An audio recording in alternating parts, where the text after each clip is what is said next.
और 18वां अध्याय, उसके अंतर्गत 23वें नंबर 23 नंबर श्लोक से आज हम प्रारंभ करने जा रहे हैं। ओम नमो भगवते वासुदेवाय। ओम नमो भगवते वासुदेवाय। ओम नमो भगवते वासुदेवाय। पशवो यवशं क्षीरं वत्सं कृत्वा च गोवृषम् अरण्यपात्रे चाक्षुषन् मृगेन्द्रेण च दंष्टिनः। 24 नंबर श्लोक को भी साथ में लेंगे। क्रव्यादाः प्राणिनः क्रव्यं दुदुः स्वे कलेवरे सुपर्णवत्सा विहगाश्चरम् चाचरमेव च। हम श्रवण कर रहे हैं कि जब धरती देवी गौ का रूप धारण करती हैं, महाराज पृथु, भगवान पृथु स्वयंभू मनु को बछड़ा बनाते हैं और फिर पृथ्वी का दोहन करते हैं। उनका अनुसरण करते करते अलग अलग प्रकार के जो जीवन है, अलग अलग जीवन की जो कोटियां हैं, चाहे वो देवता हैं या गंधर्व किन्नर, अलग अलग जो स्पीसीज हैं, जीव जंतुओं में भी अलग अलग, उन सभी ने भी फिर अपने अपने आवश्यकता के अनुसार वो पृथ्वी रूपी गाय का दोहन किया। जो चौपाए पशुओं ने, जो 4 पैर वाले पशु होते हैं, उन्होंने बैल को बछड़ा बनाया और जंगल को पात्र बनाया, बर्तन बनाया। इस प्रकार उन्हें खाने हेतु ताजी हरी घास मिल गई। बाघ जैसे हिंसक पशुओं ने सिंह को बछड़ा बनाया और इस प्रकार वे दूध के रूप में मांस प्राप्त कर सके। जो मांसाहारी जीव है उनकी बात हो रही है। पक्षियों ने गरुड़ को वत्स बनाया और पृथ्वी से चर कीटों तथा अचर घासों और पौधों के रूप में दूध प्राप्त किया। जिस जिसका जो भी भोजन है उन्होंने वो प्राप्त किया। वटवत्सा वनस्पतयः पृथग्र समयं पयः गिरयो हिमवदत्सा नाना धातून स्वसानुषु। वृक्षों ने बरगद के पेड़ को बछड़ा बनाकर अनेक सुस्वादु रसों को दूध के रूप में दूह लिया। जो हम देखते हैं अलग अलग वनस्पतियों में अलग अलग स्वाद है, अलग अलग रस है। पर्वतों ने हिमालय को बछड़ा और पर्वत श्रृंगों, पर्वतों के जो शिखर होते हैं, उनको पात्र बनाया और अनेक प्रकार की धातुएं प्राप्त की। जो हम बोलते हैं कि ये सोने की खदान है, ये इसकी खदान है, अलग अलग, वो सब उन्होंने पृथ्वी से प्राप्त किया। सर्वे स्वमुख्य वत्सेन स्वे स्वे पात्रे पृथक पयः सर्व काम दुघम पृथ्वीं दुदुः ऋतुभाविताम्। पृथ्वी लोक ने सबको अपना अपना भोजन प्रदान किया। राजा पृथु के काल में पृथ्वी पूर्ण रूप से राजा के अधीन थी, अतः पृथ्वी के सभी निवासी अपना अपना बछड़ा उत्पन्न करके तथा विभिन्न प्रकार के पात्रों में अपने विशिष्ट प्रकार के दूध को रखकर अपना भोजन प्राप्त कर सके।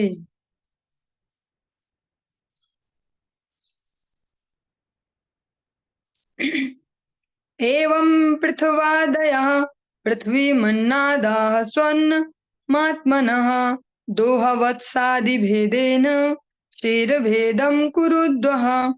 हे कुरुश्रेष्ठ विदुर, इस प्रकार राजा पृथु तथा अन्य सभी अन्न भोजियों ने विभिन्न प्रकार के बछड़े उत्पन्न किए और अपने अपने खाद्य पदार्थों को दोह लिया। इस प्रकार उन्होंने विभिन्न प्रकार के खाद्य पदार्थ प्राप्त किए जो दूध के प्रतीक हैं।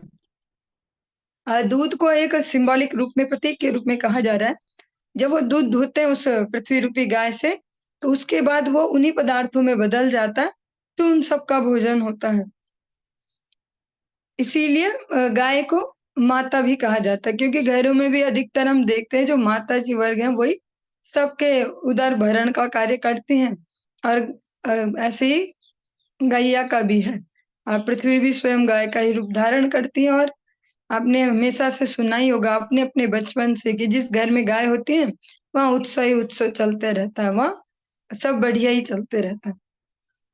ततो महीपतिः प्रीतः सर्व काम दुघाम पृथु दुहितृत्वे चकारे माम प्रेमणा दुहितृवत्सलः।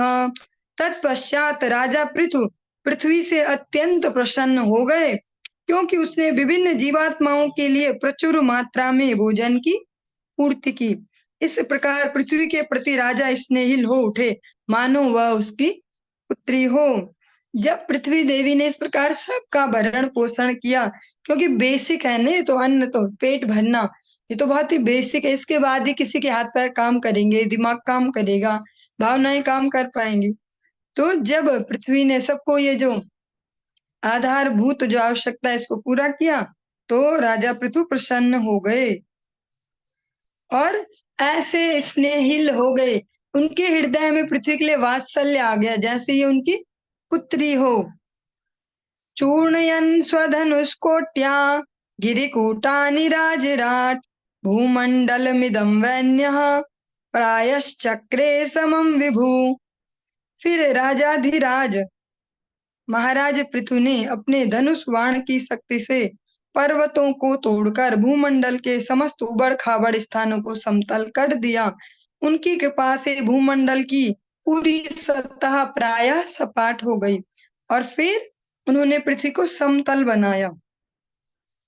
अथास्मिन् भगवान वैन्यः प्रजानां वृत्तिदा पिता निवासान कल्पयाम चक्रे तत्र तत्र यथार्हतः। राजा पृथु अपनी समस्त प्रजा के लिए पिता तुल्य थे। वे उन्हें उचित जीविका देने तथा उनका पालन करने में प्रत्यक्ष रूप से व्यस्त थे। उन्होंने भूमंडल की सतह को समतल करके जितने भी निवास स्थानों की आवश्यकता थी उसके लिए विभिन्न स्थल नियत कर दिए। सारी प्रजा के लिए वो पिता समान है, सबकी चिंता उन्हें करनी है, उनके रहने की, खाने की। अतः वे अपने इस कार्य में व्यस्त हो गए, प्रजा को जीविका देना, उनका पालन करना, उनमें वो प्रत्यक्ष लगे। ऐसा नहीं कर्मचारियों के भरोसे छोड़ दिया, तुम कर देना तुम कर देना। स्पष्ट रूप से ऊपर से उनकी ओवरलुकिंग भी करते हैं, चेक भी करते हैं कि सब हो रहा है कि नहीं।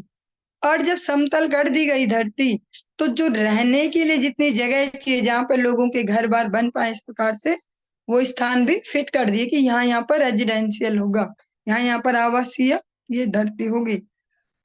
ग्रामान् पुरा पत्तनानि दुर्गाणि विविधानि च घोषान् व्रजान् शिशिबिर नाकरान् खेट खरवटान।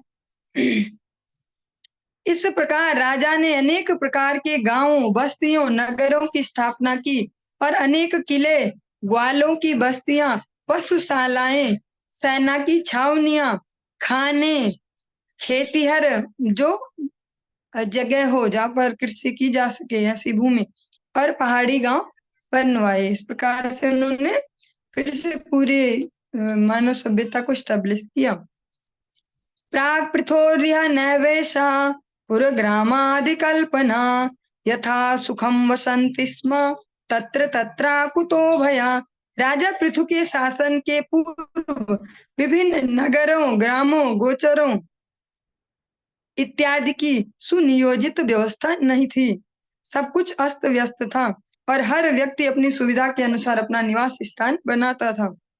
किंतु राजा पृथु के काल से नगरों और ग्रामों की योजनाएं बनने लगी। जिस प्रकार से हम आज भी देखते हैं कि जैसे कुछ समय पहले तक था कि जिसने कहीं पे भी घर बनाया हो गया, लेकिन अब हम देखते हैं अलग अलग प्रकार से पूरे के पूरे शहरों को डिजाइन किया जाता है। जो नया शहरीकरण चलता है कि ऐसे घर बनेंगे, ऐसे रोडें होंगी, हर चीज। ऐसे ही जो महाराज पृथु हैं उन्होंने भी ये सब प्रारंभ किया। इस प्रकार से जो ये चतुर्थ स्कंद का 18वां अध्याय ये संपूर्ण हुआ। अब हम 19वें अध्याय में प्रवेश कर रहे हैं। मैत्रेया उवाच अथा दीक्षत राजा तु हयमेध शतेन सह ब्रह्मावर्ते मनुक्षेत्रे यत्र प्राची सरस्वती। श्री मैत्रेय मुनि ने आगे कहा, हे विदुर, राजा पृथु ने उस स्थान पर जहाँ सरस्वती नदी पूर्व मुखी होकर बहती है। 100 अश्वमेध यज्ञ करना आरंभ किया। यह भूखंड ब्रह्मावर्त कहलाता है, जो स्वयंभू मनु द्वारा शासित था। तदभिप्रेत्य भगवान कर्मातिशयमात्मनः सत्क्रतुर्न ममृषे पृथोर्यज्ञ महोत्सवम। जब स्वर्ग के राजा सर्वाधिक शक्तिशाली इंद्र ने यह देखा, तो उसने विचार किया कि सकाम कर्मों में राजा पृथु उससे बाजी मारने जा रहे हैं, उनसे आगे निकलने वाले हैं। अतः वह राजा पृथु द्वारा किए जा रहे यज्ञ महोत्सव को सहन न कर सका। जो स्वर्ग है, इसीलिए भक्त स्वर्ग की कामना नहीं करते, वो भगवत इच्छा की कामना करते, जैसा आपको ठीक लगे वहां भेजना हमको। क्योंकि कहीं ना कहीं जब यश वैभव इसमें रहते तो बुद्धि मारी जाती है।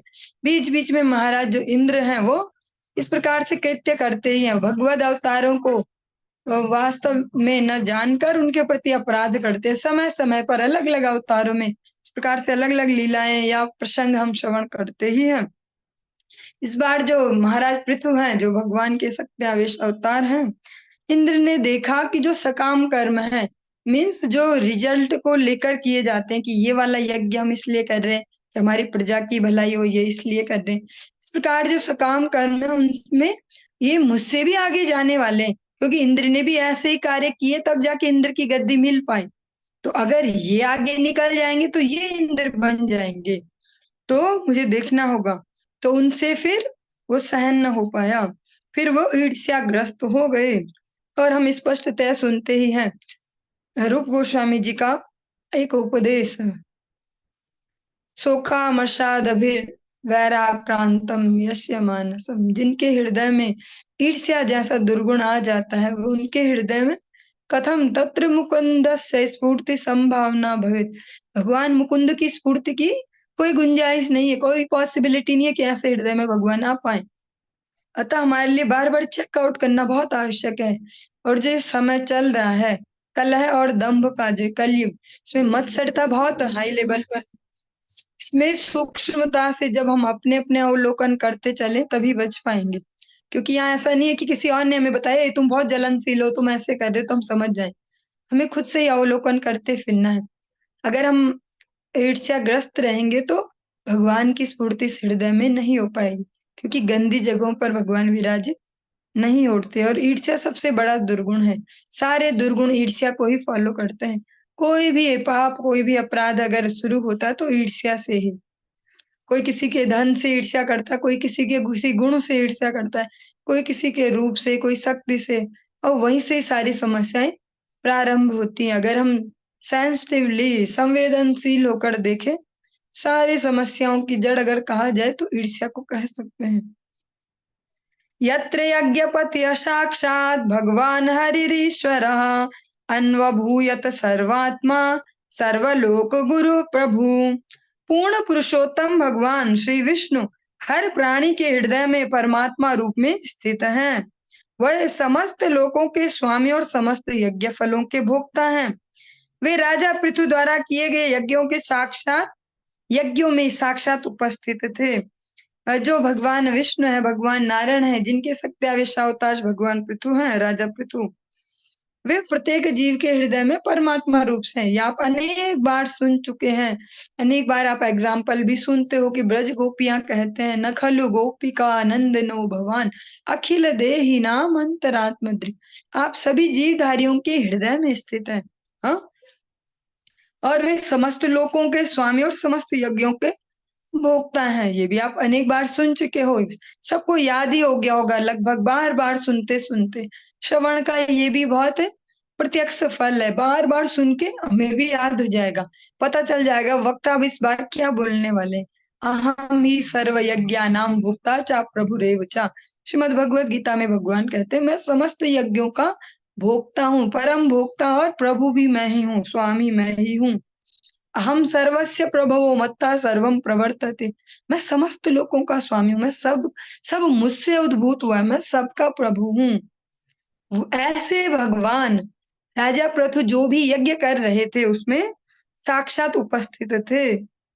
क्योंकि जब हम बिना ईर्ष्या के, बिना द्वेष के कोई क्रिया करते हैं लोक मंगल के लिए, हृदय में दया को धारण करके, भगवत भक्ति को धारण करके, भगवान अवश्य वहां पर साक्षी होते हैं। इसलिए जो भक्त होते, जो यथार्थ रूप में ईमानदारी से भगवत सेवा में लगे हैं, वो कभी भी घबराते नहीं। उन्हें पता है भगवान हमेशा हमारे साथ उपस्थित है। किसी भी प्रकार की विषम परिस्थितियां आ जाएं, उन्हें पता है कि ठाकुर जी तो है ही, भगवान सब जगह है, इसीलिए तो भगवान है। और सब देख भी रहे, सब जान भी रहे, और सारे रिजल्ट फाइनली भगवान के हाथ में है। जब इस प्रकार से हमें याद रहेगा तो हमेशा धैर्य रहेगा हृदय में। अन्वितो ब्रह्म सर्वाभ्याम लोकपाल हानुगः उपगीयमानो गंधर्वैर मुनि भिश्चाप सरोगणः। जब भगवान श्री विष्णु यज्ञ स्थल में प्रकट हुए तो उनके साथ ब्रह्मा, शिव तथा प्रत्येक ग्रह के अधिष्ठाता देव एवं उनके अनुचर भी थे। जब वे वहां प्रकट हुए तो गंधर्व लोक के निवासियों, ऋषियों तथा अप्सरा लोक के निवासियों सभी ने मिलकर उनकी प्रशंसा की। और भगवान हमेशा प्रत्यक्ष रूप से, अलक्षित रूप से हमेशा सब जगह विद्यमान है। प्रत्येक जीव की कार्य विधियों को, मनोभावों को, सबको देख रहे, वैसा ही रिजल्ट उसके जीवन में देते हैं। अगर हम जब बार बार रिजल्ट रिजल्ट रिजल्ट ये शब्द कहते हैं, फल फल फल मिलता है, ऐसा फल, तो फल का मतलब क्या होगा? जो बाहर से यश, वैभव, प्रसिद्धि, धन, रूप, क्या ये होगा वो फल? ये तो उसके गौण फल है, ये भी प्राप्त होते ही हैं। किंतु जो सूक्ष्म फल है, जो वास्तविक फल है, वो है हमारे चित्त का शुद्धिकरण, हमारे जो आदतें हैं उनका शुद्धिकरण, हमारे जो गुण हैं उनका शुद्धिकरण, वो ऐसे हो जाएंगे जैसा भगवान को पसंद है। ये है भगवत कृपा। बाकी आप हमेशा सुनते ही आ रहे बहुत सरल भाषा में। और जब भी आप कहीं पर माता जी वर्गों को, गांव मोहल्ले कहीं देखते हो कीर्तन मंडलियां, तो एक बात तो सब जगह, हर कभी कभी जब सुंदर कांड आदि वो पाठ पढ़ते हैं, आप हमेशा श्रवण करते होंगे एक छोटी सी लाइन, अ, संत समागम हरि कथा तुलसी दुर्लभ दो, सुत दारा और लक्ष्मी पापी के भी हो।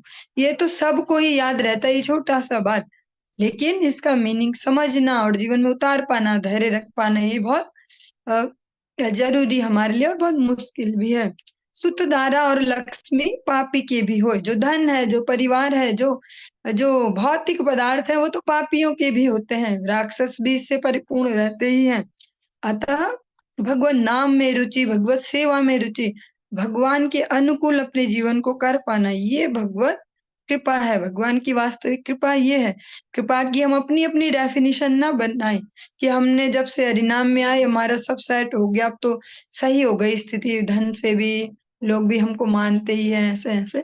भगवान की जो वास्तविक कृपा है वो भगवान के अनुकूल हो जाना है। जैसा भगवान को पसंद है हम वैसे होते जाएं, ये है भगवान की कृपा। बाकी सब पदार्थ तो भाग्य से, प्रारब्ध से ऐसे भी मिल जाने, और साइड इफेक्ट है वो। जैसे हम कोई दवाई खाते हैं, कोई कह सकते हैं एलोपैथी कोई दवाई खाते हैं, उसका जो फायदा मिलता है वो तो मिलता ही है प्रत्यक्ष उसी समय तुरंत, लेकिन उसके जो साइड इफेक्ट है लॉन्ग टर्म में वो भी फ्री में मिलते ही हैं। ऐसे जो भगवत भक्ति है उसका प्रैक्टिकल फायदा है हमारे गुण भगवान के अनुकूल हो जाए, भगवान के भक्तों को हम प्रिय लगे, हमारे ऐसे गुण हो जाए कि भगवान के भक्त हमसे परेशान ना हो, उन्हें कष्ट ना हो हमारे गुणों से। बाकी जो यश, प्रतिष्ठा, धन, वैभव, ये तो साइड इफेक्ट है। भगवान का नाम जप करेंगे तो ये सब मिलना ही है, क्योंकि इतना शुद्धता से तो कर नहीं पाएंगे कि शुद्ध नाम हो गया और प्रेम लाभ हो जाए। नाम अपराध कैटेगरी में ही हो पाएगा, तो उससे ये सब फ्री में आ जाता है। और भगवान वहां पर प्रकट हो गए, और भगवान के साथ साथ ब्रह्मा जी, शिव जी और अनेक अनेक ग्रहों के अधिष्ठाता देव और उनके अनुचर सभी वहां पर प्रकट हो गए, क्योंकि जहां भगवान जाएंगे वहां सब खुद ही आ जाएंगे। जहां पर कृपा राम की होई ता पर कृपा करे सब कोई। अलग अलग मनाने जाएंगे तो कोई एक अतिशयोक्ति नहीं है, कोई ऐसा नहीं कि एक्स्ट्रा ही बोल रही हूँ। अगर हम एक एक को मनाने अलग अलग जाए तो पूरे जीवन भर कोई एक मनुष्य ले लो, उसको भी प्रसन्न नहीं कर पाएंगे। वो भी कहीं ना कहीं नाराज हो जाएगा। आज नमक ज्यादा हो गया, आज ये कम हो गया, कपड़े साफ नहीं है, आज वहां झाड़ू ऐसा, तुमने ऐसी बात कैसे बोल दी, ऐसा वैसा कुछ भी। एक व्यक्ति को भी पूरे जीवन भर प्रसन्न नहीं कर पाएंगे, लेकिन अगर भगवान की प्रसन्नता के लिए प्रयास करेंगे और उसी क्रम में अन्यों के लिए भी करेंगे प्रयास, तो फिर वो सफल हो जाएगा। भगवान के साथ सभी देवगण भी अपने आप यहाँ उपस्थित हो गए, और भगवान जब प्रकट हुए तो गंधर्व लोक के निवासी और ऋषि और अप्सरा आदि सब ने मिलकर उनकी स्तुति की। सिद्धा विद्याधरा दैत्या दानवा गुह्यकादयः सुनंद नंद प्रमुखा पार्षद प्रवरा हरेः। श्री भगवान के साथ में सिद्ध लोक तथा विद्याधर लोक के निवासी दिति की समस्त संतानें असुर तथा यक्षगण थे। उनके साथ सुनंद तथा नंद इत्यादि उनके प्रमुख पार्षद भी थे। भगवान के साथ केवल देवता ही नहीं, दैत्य भी थे। दिति की समस्त संतानें, जो दिति हैं कश्यप ऋषि की पत्नी, आप सभी ने जब हिरण्यकश्यप और हिरण्याक्ष का जो जन्म का प्रसंग सुना था, उनकी माता का नाम भी सुना होगा, दिति। और देवताओं की जो माता है वो भी कश्यप ऋषि की ही पत्नी है, लेकिन उनका नाम है अदिति और इनका नाम है दिति। तो इनकी भी समस्त संतानें वहां पर उपस्थित हैं। और भगवान के साथ जो उनके पर्सनल जो सेवक हैं, जो अपने सेवक हैं नंद और सुनंद, जो ध्रुव जी को लेने आए थे, आप सभी को अगर याद हो, विमान लेकर, वो नंद सुनंद भी आज भगवान के साथ वहां पर उपस्थित हैं राजा पृथु के यज्ञ स्थल पर। कपिलो नारदो दत्तो योगे शासन कार्य तमन्वीयुर्भागवता ये च तत्सेवनोत्सुकाः।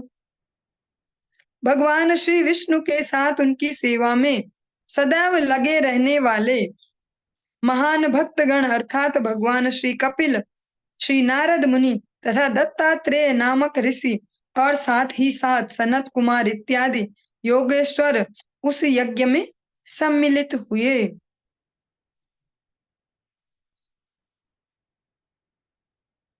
भगवान विष्णु की हमेशा सेवा में लगे रहने वाले उनके ही जो अवतार वर्ग हैं, इनके नाम है भगवान कपिल, श्री नारद मुनि, दत्तात्रेय और सनत कुमार।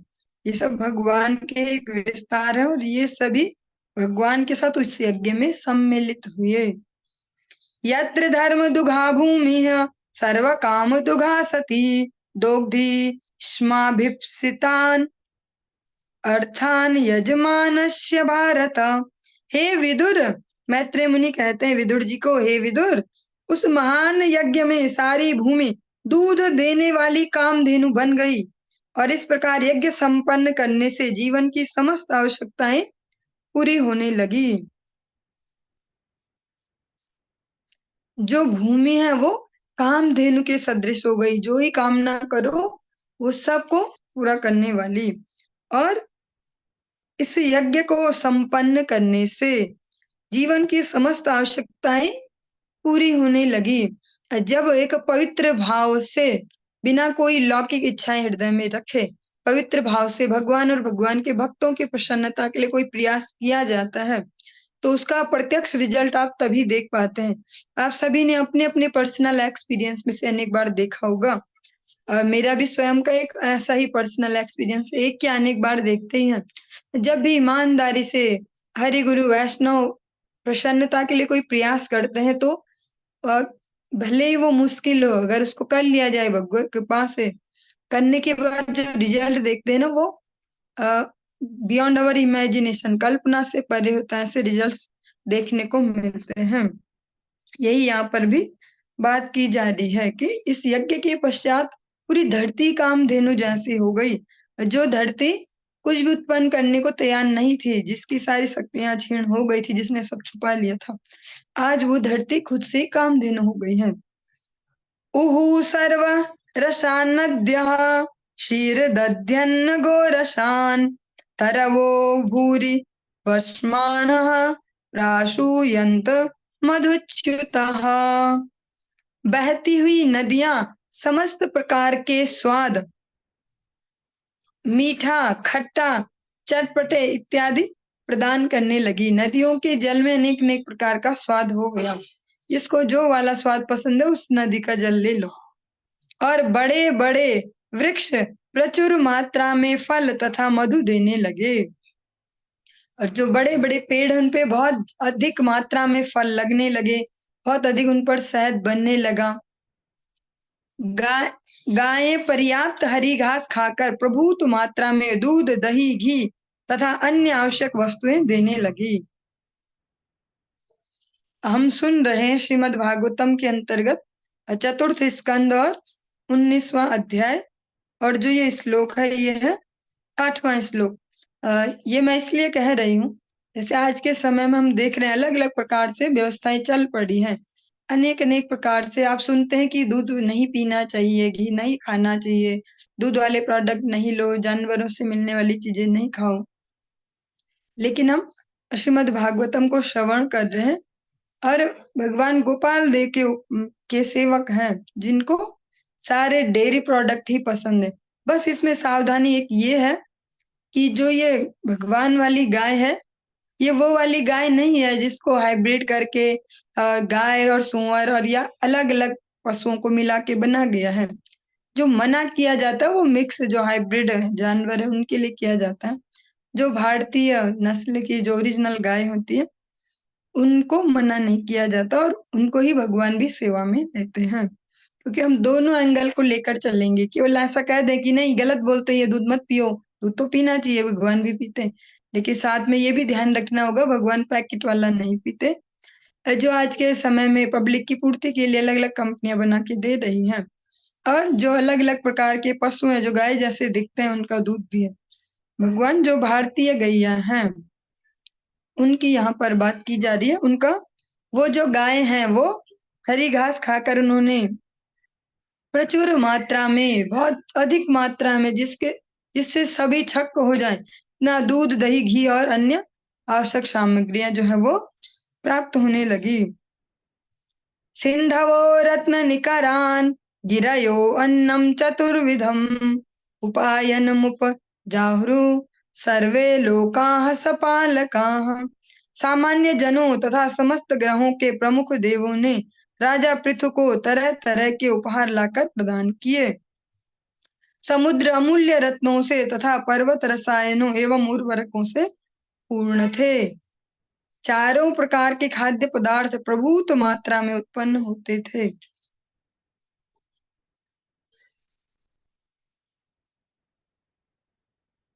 इति चाक्षोक्ष जेसस्य पृथोस्तु परमोदयम् असूयन भवानिन्द्रः प्रतिघातमचीकरत्।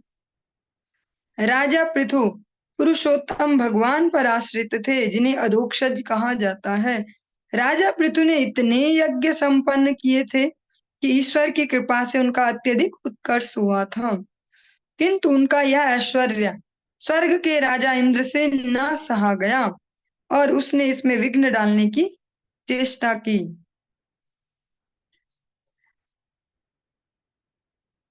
चरमेणाश्वमेधेन यजमाने यजुष्पतिं वैन्ये यज्ञ पशुम स्पर्धन्नपोवाहतिरोहितः।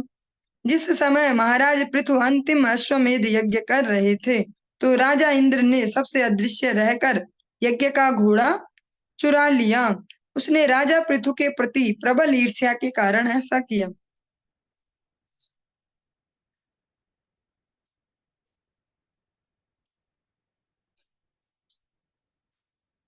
और इंद्र ने फाइनल वाला जो यज्ञ है उसमें जो घोड़ा है जिसको बीच में रखकर, सेंटर में रखकर जो यज्ञ हो रहा है उसको ही चुरा लिया। तमत्रिर भगवान माणम विहाय सा आमुक्तमिव पाखंडम यो अधर्म धर्म विभ्रमा। घोड़े को ले जाते समय राजा इंद्र ने ऐसा वेश धारण कर रखा था जिससे वह मुक्त पुरुष जान पड़े। वास्तव में उसका यह वेश ठगी के रूप में था क्योंकि इससे झूठे ही धर्म का बोध हो रहा था। इस प्रकार जब इंद्र अंतरिक्ष मार्ग में पहुंचा तो अत्रि मुनि ने उसे देख लिया और समझ गए कि स्थिति क्या है।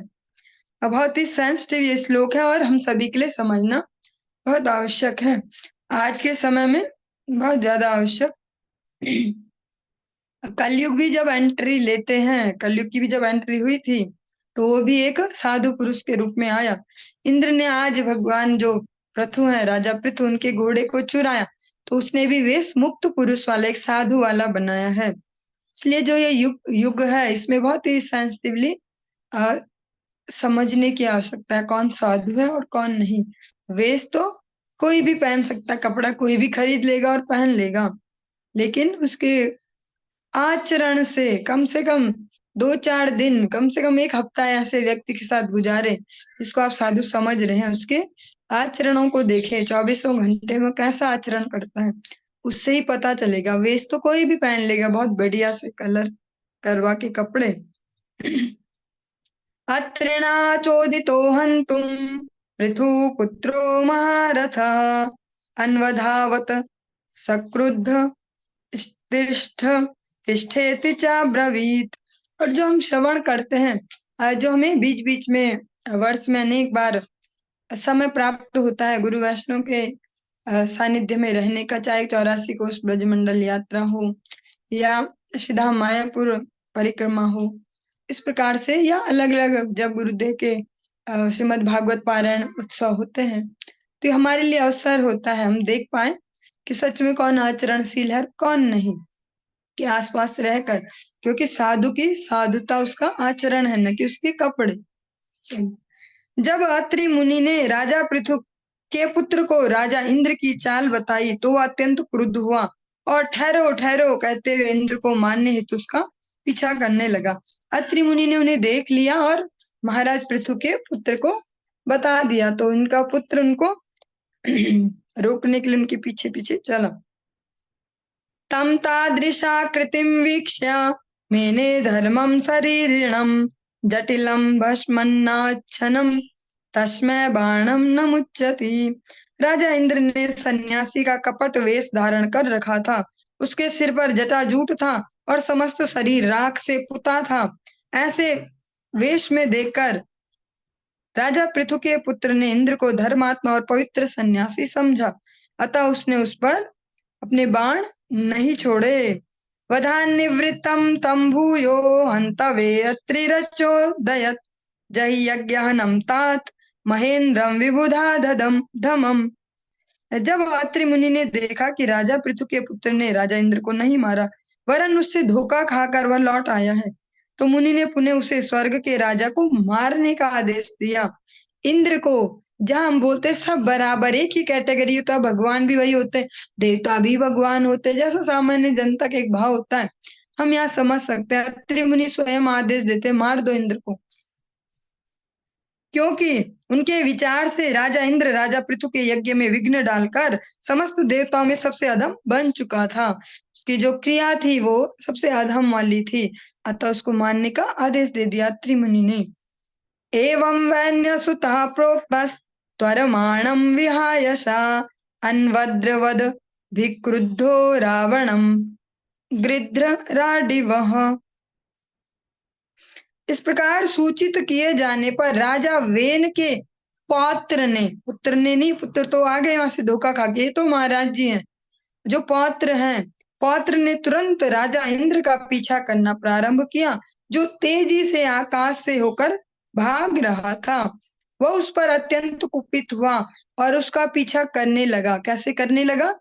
मानो जो जटायु हैं, जो गिद्धराज हैं, वो रावण का पीछा कर रहे हो, जब वो माता सीता का अपहरण करके ले जा रहे थे, वैसे ही उद्वेग से वो उसके पीछे जा रहे हैं।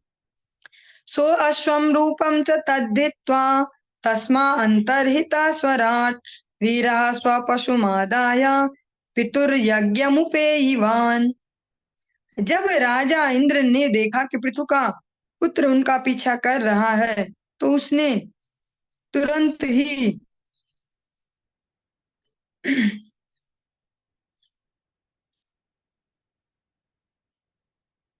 अपना कपट वेश त्याग दिया। जो हमने इससे पहले श्लोक में पौत्र सुना, वो सब थोड़ा मिस्टेक है, वहां पर पुत्र ही होगा, राजा पृथु का पुत्र। उसने फिर अपना कपट वेश त्याग दिया और घोड़े को छोड़कर उस स्थान से अदृश्य हो गया। महाराज पृथु का महान वीर पुत्र घोड़े को लेकर अपने पिता के यज्ञ स्थल में लौट आया। तत्तस्य चाद्भुतं कर्म विचक्ष्य परमर्षयः नामधेयं ददुस्तस्मै विजिताश्व इति प्रभो। हे विदुर महाशय, मैत्रेय मुनि कह रहे हैं, जब ऋषियों ने राजा पृथु के पुत्र का आश्चर्यजनक पराक्रम देखा तो सबने उसका नाम विजिताश्व रखना स्वीकार किया। अश्व को विजय करके लाए हैं, विजिताश्व।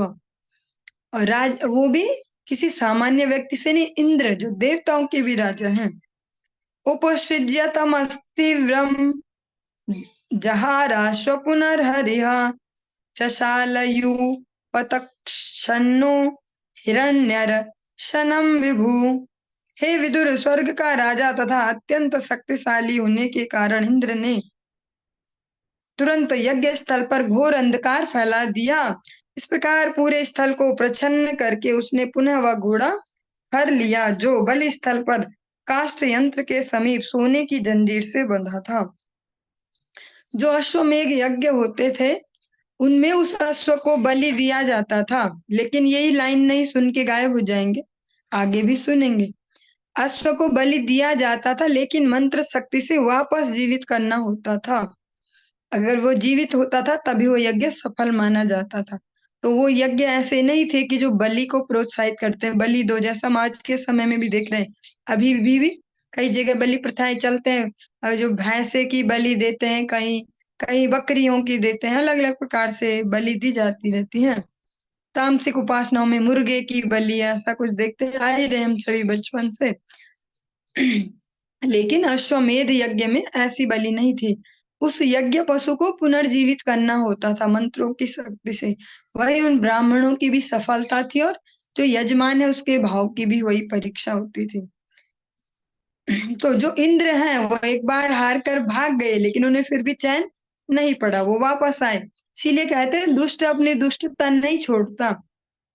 एक बार वो अपनी जान बचा के भाग चुके हैं, लेकिन फिर से वापस आए और जो यज्ञ स्थल है वहां पर अंधेरा फैला दिया और फिर से घोड़े को हरण कर लिया। अत्रिहा संदर्शयामास त्वरमाणं विहाय सा कपाल खट्वांगधरं वीरो नैनमद बाधत। अत्रि मुनि ने राजा पृथु के पुत्र को पुनः दिखलाया कि इंद्र आकाश से होकर भागा जा रहा है। परम वीर पृथु पुत्र ने पुनः उसका पीछा किया, किंतु जब उसने देखा कि उसने हाथ में जो दंड धारण कर रखा है उस पर खोपड़ी लटक रही है और वह पुनः सन्यासी वेश में है, तो उसने उसे मानना उचित नहीं समझा। फिर से वो उसी वेश को धारण करके आया। इसलिए जो श्रीमद् भागवतम है इससे हम काफी चीजें सीख सकते हैं। वरन कहें तो अगर हमें सही से जीवन जीना है तो हमें श्रीमद् भागवतम का आश्रय लेना ही होगा। गुरु वैष्णवों के अनुगत्य में इंद्र बार बार सन्यासी वेश में ही आते हैं, क्योंकि उसे पता कि ये इमोशनल लोग हैं, ये इस प्रकार से साधु पे हमला नहीं करेंगे, इसलिए उसी वेश में आता है। तो इसलिए ऐसे समय में सही से जो कार्य करना हो प्रैक्टिकली वो पता होना आवश्यक है। कई बार ऐसा ही होता है, जो कोमल हृदय वाले हैं, जो सत्य के पथ पर चलने वाले, उनको ऐसे ही ब्लैकमेलिंग भी की जाती है। तो जो हम श्रवण भी करते हैं ना, तृणादपि सुनिचेन तरोरपि सहिष्णुना, उसकी केवल वैसी एज इट इज मीनिंग लेकर अगर इस जगत में विचरण करने लगेंगे तो बहुत धोखे में रहेंगे। इसको यथार्थ रूप से कहाँ और कैसे यूज करना ये भी सीखना होगा। अत्रिणाचोदितस्तस्मै सन्धे विशिखं रुषा शो अश्वं रूपं च तद्वित्वा तस्थावन्तर्हिता स्वराट। जब अत्रि मुनि ने पुनः आदेश दिया तो राजा पृथु का पुत्र अत्यंत कुपित हुआ और उसने अपने धनुष पर बाण चढ़ा लिया। यह देखकर राजा इंद्र ने तुरंत सन्यासी का वह कपट वेश त्याग दिया और घोड़े को छोड़कर वह स्वयं अदृश्य हो गया। फिर से उसने अपना वो वेश छोड़ा, घोड़े को भी छोड़ा और गायब हो गया। और यहाँ पर हम देख पा रहे हैं इंद्र भी एक साधु का वेश धारण करके आए हैं, लेकिन हमला करने को कौन बोल रहा है बार बार? अत्रि ऋषि, अत्रि मुनि। उन्हें बोल रहे हैं। वीरश्चाश्वमुपादाय पितृयज्ञमथाव्रजत् तद्वद्यं हरे रूपं जगृहुर्ज्ञानदुर्बलाः। तब महान वीर पृथुपुत्र विजिताश्व पुनः वह घोड़ा लेकर अपने पिता के यज्ञ स्थल पर लौट आया। उसी काल से कुछ कम बुद्धि वाले लोग छद्म सन्यासी का वेश धारण करने लगे हैं। राजा इंद्र ने ही इसका सूत्रपात किया था। यहाँ पर हम स्पष्टता सुन भी पा रहे हैं। इंद्र ने जिस प्रकार से किया, साधु का वेश कपटता के लिए धारण किया कि इस वेश से मेरा काम बनेगा, लोगों की श्रद्धा रहेगी, मैं आराम से अपना गलत कार्य कर पाऊंगा, और तभी से ये परंपरा प्रारंभ हो गई। जैसे हम इसका अगर एक एग्जाम्पल ले पाए, कई बार हम देखते जो भिक्षा मांगने आते हैं, होंगे उनमें से कुछ तो साधु होंगे ही, सबको नहीं कह पाएंगे, लेकिन अधिकतर लोग साधु जैसा वेश इसलिए बना लेते हैं कि आसानी से भीख मिल जाएगी। वो साधु नहीं है, साधु वाला आचरण भी नहीं है।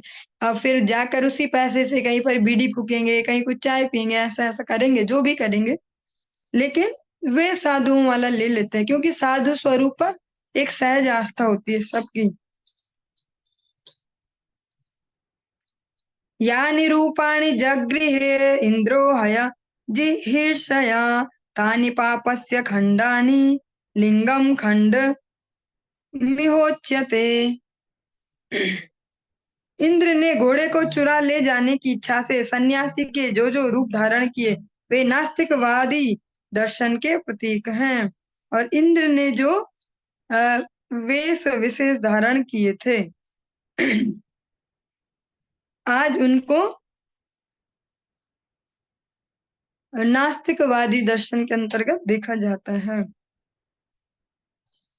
एवमिन्द्रे हरत्यश्वं वैन्ययज्ञजिघांसया तदगृहीत विसृष्टेषु पाखण्डेषु मतिर्नृणाम् धर्म इत्युपधर्मेषु नग्नरक्तपटादिषु प्रायेण सज्जते भ्रान्त्या पेशलेषु च वाग्मिषु। और ये सारे प्रसंग बड़े सेंसिटिव हैं, इनको हम बहुत सेंसिटिविटी से ही श्रवण करेंगे, और कहीं पर इनको इस प्रकार से यूज नहीं करेंगे डायरेक्ट। आपको फिर से एक सावधानी, चेतावनी टाइप में, चेतावनी तो नहीं बोल सकते, एक सलाह दी जा रही है कि जो भी आप यहाँ पर श्रवण करते हो उसको कहीं पर डायरेक्ट किसी को उपदेश ना करें, क्योंकि आप सभी गुरु पदाश्रय के अंतर्गत ये समझ पा रहे हैं, सुन पा रहे हैं, तो आपकी ग्रहण करने की क्षमता और एक नॉर्मल ह्यूमन बीइंग की क्षमता, उन दोनों में अंतर होगा। तो आप जो कक्षाओं में श्रवण करें उसको डायरेक्ट किसी को उपदेश करने ना जाए, सामने वाले को उस प्रकार से सजा धजा के अलग प्रकार से ये शिक्षा दें या ना ही दें, पहले देखिए कि समझने लायक है कि नहीं। क्योंकि यहाँ पर जो आप सुन रहे हो वो ऐसा सत्य है कि जो बड़े बड़े तपस्वी तक नहीं सुनना चाहते, न पालन करना चाहते, तो ये सावधानी हम सभी को रखनी होगी। हम यहाँ से जो सुने उसको डायरेक्ट कहीं पर उपदेश ना देने लग जाए। चलिए इसका हम अभी शब्दार्थ श्रवण कर लेते हैं। इस प्रकार पृथु महाराज के यज्ञ से घोड़े को चुराने हेतु राजा इंद्र ने कई प्रकार के संन्यास धारण किए। कुछ सन्यासी निर्वस्त्र रहते हैं, कभी कभी लाल वस्त्र धारण करते हैं, वे कापालिक कहलाते हैं। ये इनके पाप कर्मों के प्रतीक हैं। ऐसे तथाकथित सन्यासी पापियों द्वारा अत्यंत समादृत होते हैं, क्योंकि वे नास्तिक होते हैं और अपने को सत्य ठहराने हेतु तर्क प्रस्तुत करने में अत्यंत पटु होते हैं। किंतु हमें ज्ञान होना चाहिए, ऐसे लोग ऊपर से धर्म के समर्थक प्रतीत होते हैं, किंतु वास्तव में होते नहीं। दुर्भाग्यवश मोहग्रस्त व्यक्ति इन्हें धार्मिक मानकर इनकी ओर आकृष्ट होकर अपना जीवन विनष्ट कर लेते हैं। मैं फिर से स्मरण दिला दूं, क्योंकि ये मेरी जिम्मेदारी बनती है इस सीट पे बैठ के। ये हम चतुर्थ स्कंद और 19वां अध्याय और 24 और 25वां 24, 25 ये श्लोक हैं, इनके हम शब्दार्थ ही हमने श्रवण किया है। हमने कोई एक्सप्लेनेशन श्रवण नहीं की, क्योंकि एक्सप्लेनेशन में हम कह सकते हैं कि अपने अपने भाव, विचार, एक्सपीरियंस के बिहाफ पे कोई कहता है, हम अभी इसको केवल श्रवण करें शब्दार्थ, जो आप अन्य प्रकाशन की भागवतम में भी पढ़ पाएंगे। जो जो हम श्रवण कर रहे हैं, हमें बहुत सेंसिटिवली अपने जीवन में इनको यूज करना है, कहीं पर भी डिसीजन मेकिंग के लिए। क्योंकि ऐसा नहीं है कि जहाँ ज्यादा भीड़ है वहां सत्य है, या वहां सही माल बिक रहा हो, सही सामान बिक रहा हो, सही सामग्री मिल रही हो। और हमें इस अंधी इन्फ्लुएंस वाली दौड़ में नहीं दौड़ना कि इनके तो ज्यादा फॉलोवर चलते हैं सोशल मीडिया पे, ये तो बहुत बड़े गुरु हैं, ये ऐसा है वैसा है। क्योंकि बहुत ही सूक्ष्म है ये क्षेत्र, आध्यात्मिक क्षेत्र बड़ा खतरनाक है। यहाँ पर सफलता का केवल एक ही पैरामीटर है, अपने गुरु वैष्णव के, भगवान के अनुगत्य में चले हमेशा। कभी भी हवा में ना उड़े कि हमें तो आ गया, हम सीख गए, अब कुछ सीखने की आवश्यकता नहीं। क्योंकि बहुत ही सेंसिटिव फील्ड है ये। जो ये हम भौतिक जगत देख रहे हैं, ये एक हिस्सा है, बाकी 3 हिस्से आध्यात्मिक जगत है और बहुत ही सूक्ष्म क्षेत्र है। अतः हमें सावधानी इसको श्रवण करेंगे। हम भी सामान्य से मनुष्य हैं, गुरु वैष्णव के अनुगत्य में प्रैक्टिस कर रहे हैं। हम हो नहीं गए भक्त कि हम कहीं पर भी कोई कमेंट पास कर देंगे, किसी को कुछ बोल देंगे। हमें बहुत सावधानी से अपनी वाणी को कहीं पर भी यूज करना, और अपने माइंड को भी सेंसिटिवली सही से डिसीजन मेकिंग में लगाना है। इन शब्दों के सब आप सभी अपने अपने हिसाब से अर्थ ले सकते हैं और अपने अपने बुद्धि विवेक से यूज कर सकते हैं। तद विज्ञाय भगवान पृथु पृथु पराक्रमः इंद्राय कुपितो बाणमादत्तोद्यत कार्मुकः। अत्यंत पराक्रमी महाराज पृथु ने तुरंत अपना धनुष बाण ले लिया और वे इंद्र को मारने हेतु स्वयं सन्नद्ध हो गए। क्योंकि इंद्र ने इस प्रकार के अनियमित संन्यास का सूत्रपात किया था। और जब ऐसा कह सकते हैं, इस प्रकार से धर्म की वंचना की जाए कि बस अब सारी हदें ही लांघ दी जाए, अब इंद्र के ऐसे कुकृत्य से संन्यास, जो इतना पवित्र आश्रम है उसमें उन्होंने गलत परंपराओं को शुरू कर दिया, जो समय समय पर, और हम आज के युग में बहुत ही प्रैक्टिकली देख पा रहे हैं, अलग अलग प्रकार से आध्यात्मिक जीवन के नाम पे अलग अलग जो कह सकते हैं आडंबर पाखंड शुरू हो गया है। तो भगवान पृथु ने फिर इसको सहन नहीं किया, वो धनुष बाण उन्होंने स्वयं ही ले लिया। तम मृत्युजः शक्र वधाभिसंधितम विचक्ष्य दुष्प्रेक्ष्य मशय्यरन् रन्हसं निवारयामासुरहो मम महामते न युज्यते अत्रान्यवधः प्रोचिदितात्। जब पुरोहितों तथा अन्य सबने महाराज पृथु को अत्यंत कुपित तथा इंद्र वध के लिए उद्यत देखा, तो उन्होंने प्रार्थना की, हे महात्मा, उसे मत मारें, क्योंकि यज्ञ में केवल यज्ञ पशु का ही वध किया जा सकता है। शास्त्रों में ऐसे ही आदेश दिए गए हैं। क्योंकि अभी यज्ञ चल रहा है और यज्ञ में केवल उस यज्ञ पशु का ही वध किया जा सकता है जिसको नवीन जीवन देना है, उसमें किसी और का वध नहीं होगा। जैसे हमने दक्ष प्रजापति वाले यज्ञ में भी श्रवण किया था कि वहां पर जो यजमान है राजा दक्ष का ही जब वध हो गया, अनेक अनेक वहां पर वध हो गए, तो वह पवित्र हो गया। फिर से वहां पवित्र करके फिर से भगवान विष्णु के निर्देशन में वो यज्ञ किए गए। अतः वे भगवान पृथु का ध्यान इस ओर आकर्षित करते हैं।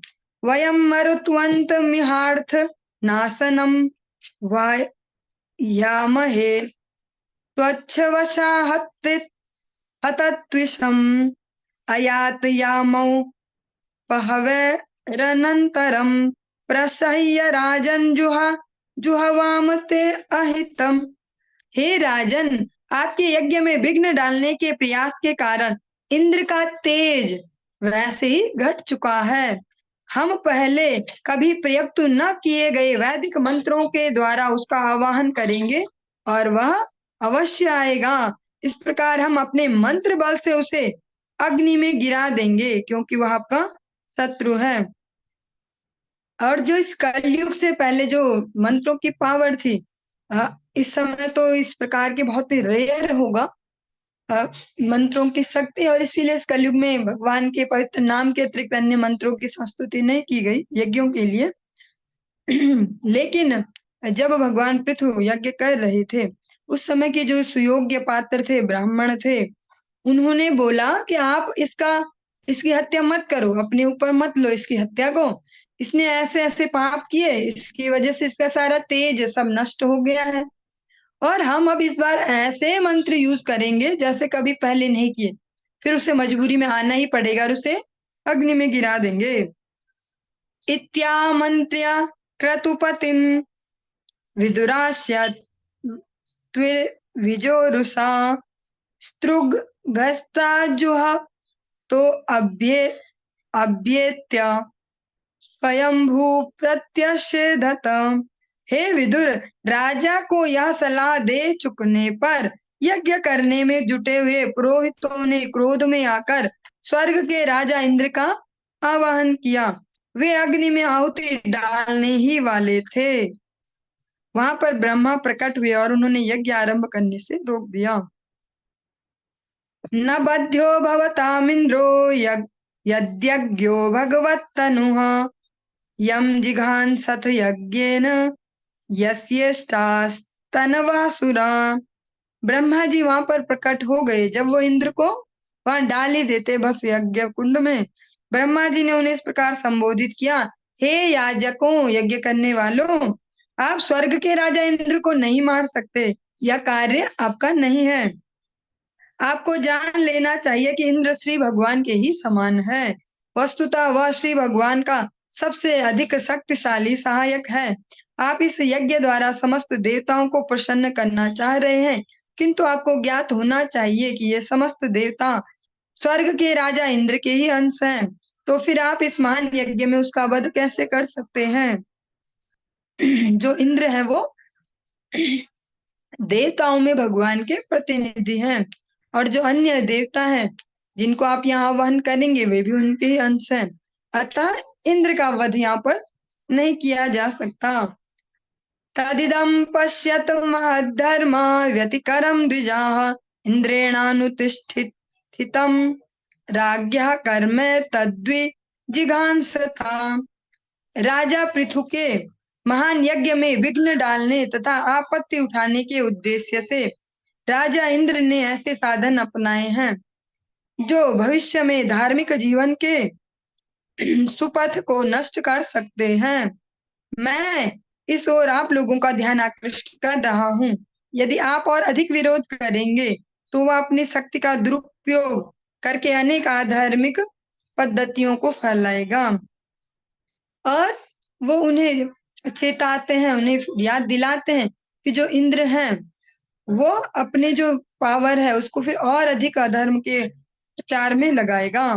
पृथु कीर्ते पृथोर्भूता ये हर्येर्को न सता क्रतुः अलम ते क्रतुभिः सृष्टैर्यद्भवान् मोक्ष धर्मवित्। ब्रह्मा ने अंत में कहा, बस महाराज पृथु के 99 यज्ञ ही रहने दो।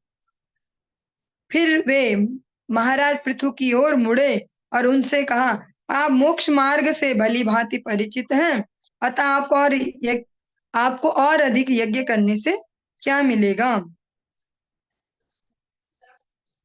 जो राजा पृथु हैं उन्होंने 100 यज्ञ करने का संकल्प लिया था और इंद्र ने इसको सीरियसली ले लिया, क्योंकि जो इंद्र है वो ही फेमस है सतक्रतु अर्थात 100 यज्ञ करने वाले के रूप में। तो मेरा रिकॉर्ड ना टूट जाए इसलिए वो उनका होने नहीं देना चाहते।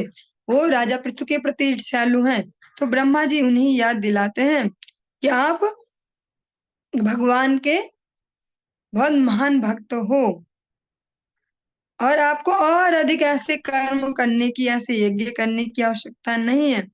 आप 99 ही रहने दो, और जो 100 यज्ञ करने का जो संकल्प है वो ब्रह्मा के आशीर्वाद से पूरा हो गया।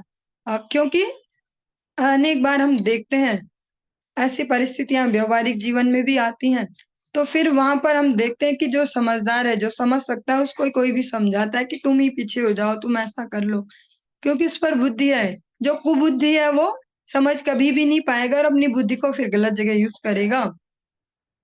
चलिए आज के इस प्रसंग को यहीं पर ही विराम देंगे, आगे कल कंटिन्यू करेंगे। हरे कृष्णा।